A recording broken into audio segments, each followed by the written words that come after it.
Hi everyone, welcome back to NAS. Hello gents. G'day. We're all in for the next episode or instalment of Chill and Chat, I think is what we're calling it. Thanks for your feedback from the last video. We got quite a few comments and that was really helpful. I had a little bit of feedback, Dave, from last episode about my attire. Yeah, apparently I was a little bit too casual last time, so I decided to dress it up a little bit this time. I hope all you Kiwi bros out there appreciate my formal attire. I didn't really dress up too much, Might shirt and, that's work, right?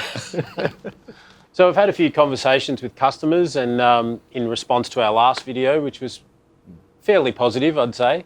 There were a few questions in around a few things, one of which Brad and I were talking about, which was to do with pricing and that sort of stuff.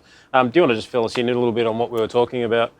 Yeah, definitely. I guess there's been feedback from a lot of customers on price increases over the COVID period, and even more so now that we're the restrictions have been relaxed a little bit.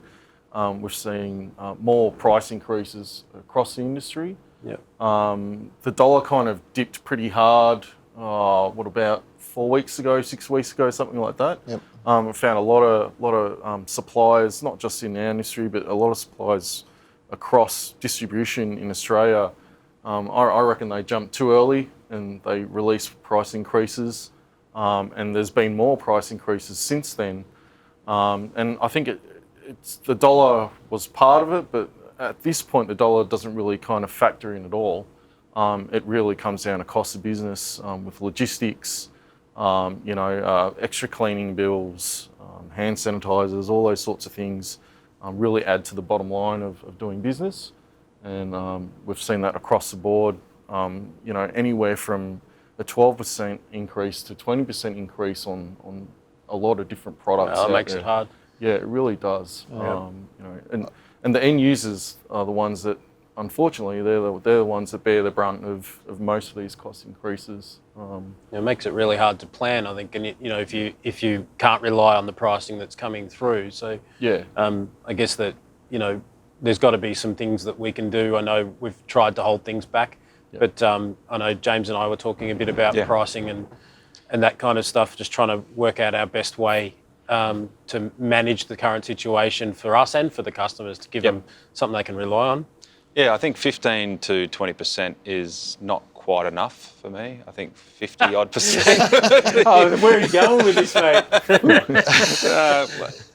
It's as Brad said, it's the logistics side of things is far and away the most expensive component of anything that we've had to try and rework into our pricing. So while we've been ordering a lot of stock to catch up with orders, we were fortunate because we had really good stock leading into all of this. So especially our commercial brands, we had really good stock levels of ceiling speakers and surface mount stuff that saw us through those installs that were already in the pipeline. So on the way out of it, as more shipments started to hit the water and get first class on planes, as we talked about last week, we've had to go back to the drawing board and start the price list from scratch. So rather than sort of blanket increase everything, which we've heard is the way that a number of other suppliers and other industries have done the same thing, they just bump it all up.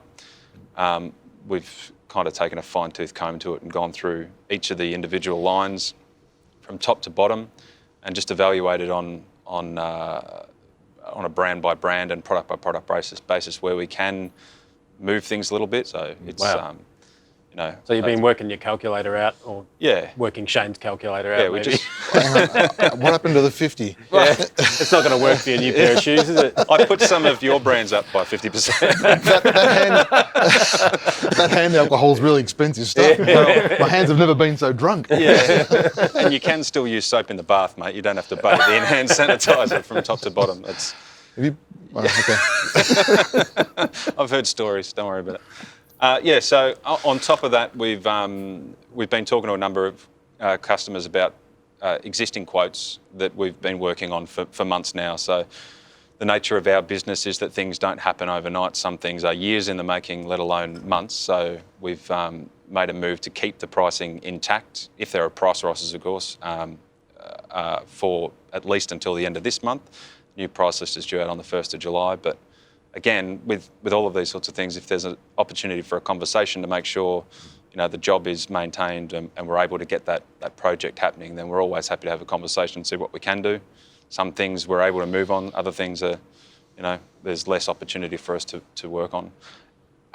In addition to that, we're going to offer an extended 12-month warranty on all the products from the 1st of July going forward. So that's over and above what was traditionally offered, right? So no, we're just going to scale everything back to 12 months. We're just going to offer you 12 months on that thing that had a 10-year warranty. To be. Oh, okay. So many of our brands have either a 3 or 5 year warranty. We're guided by the manufacturer on a number of things. Some have 10, others have 12 months. It just depends on the type of product, whether it's consumable or not. Or so we're going to add a further 12 months in an extended warranty format, which will be all the details we'll release out to the market over the next week.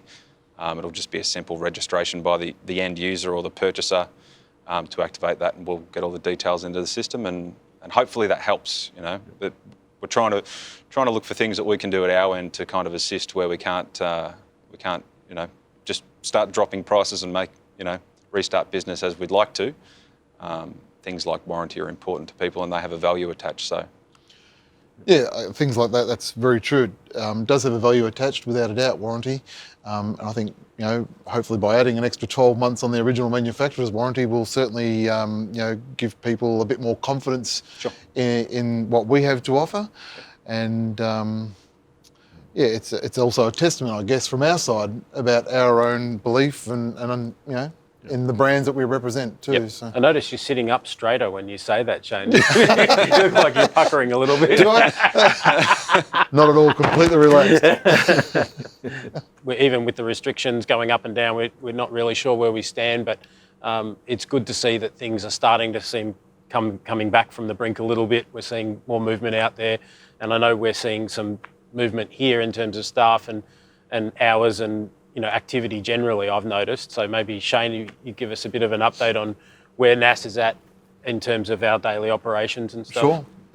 Staffing levels at the moment have increased a little bit. We're doing our best to support the staff as much as we can through this and keep things liquid and fluid for everybody.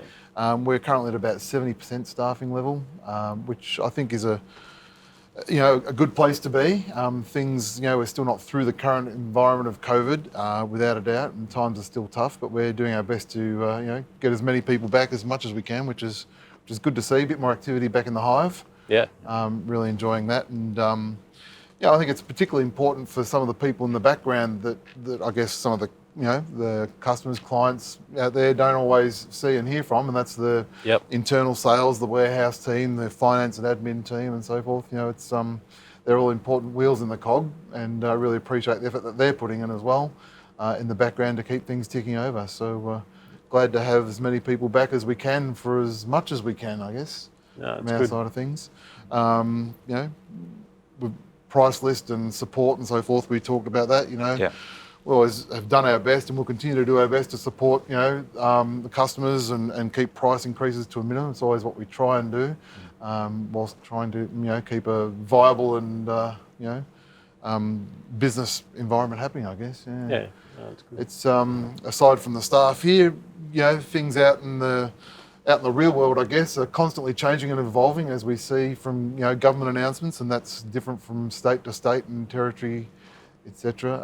And perhaps more so now than it's been even in the past. There's more separation between the states and the territories, and I guess we're seeing different things happen at venue level and industry level, and production company, rental company level, and promoter level, and so forth. Yeah. So I actually got on a webinar, a couple of webinars from Music Victoria just last week, which are available on their Facebook page, I think, if anyone's interested to look. But it was really interesting to see that the two webinars, one was centred around venues and people that work within those or operate those venues, and they're talking about the current conditions and how they're trying to reopen, and that it's really hard with the current numbers, of course, to make anything viable. And so they were talking about whether or not the audience members would be willing to pay higher ticket prices for smaller capacity shows, and the implications of that mean that people might not be able to afford to see a show for some people. So there's ethical problems there, but then conversely, they also had promoters and a bunch of those organisations that are actually buying shows or putting tours together and things like that are coming out and saying, well, we don't want the industry to completely fall flat. We want to create work for people that work in the venues, crew, artists, all of that. And even if it's at a low margin or no margin, just to be able to keep things ticking over and providing, events that people can get involved with and that people can potentially make some money from. And it was nice to hear that people are thinking that way, that it's like we want to breathe some life back into these sort of things. So yeah, I mean, there's positivity out there. It's hard times, no doubt, but I found it interesting, and I encourage you to check it out if you have the time. It's worth listening to their little webinars. Yeah. I guess that's particularly pertinent, kind of information when you think about the sole traders, that are out there working the front end of kind of events and shows and production land, I guess, venues, operators. Often these people are, as I say, the sole traders,